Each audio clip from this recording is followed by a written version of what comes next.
In this problem, we're given that 7 to the power of m is equal to 27 times 7 to the power of n, which is equal to 8. And we need to find the value of 7 to the power of 2m minus n over 3. In order to solve this problem, recall that the division law of indices states that a to the power of m over a to the power of n is equal to a to the power of m minus n.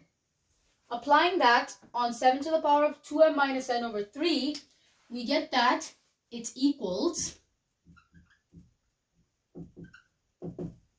7 to the power of 2m divided by 7 to the power of n over 3.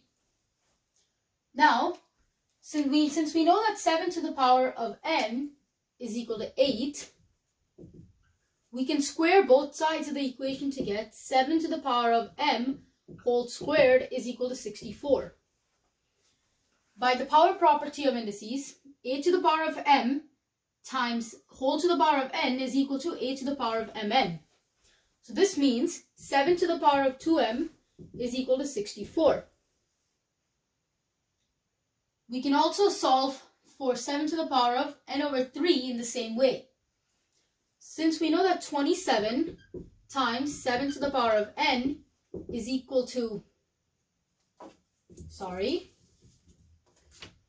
27 times 7 to the power of n is equal to 8, we get that 7 to the power of n is equal to 8 over 27.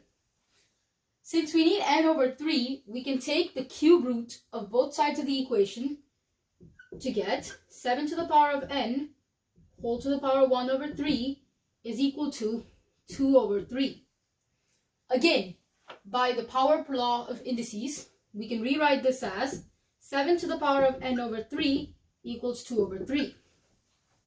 Substituting these two values back in our expression, we get that this can be written as 64 divided by 2 over 3, which is equal to 3 into 64 divided by 2, which is equal to 3 into 32, which is equal to 96.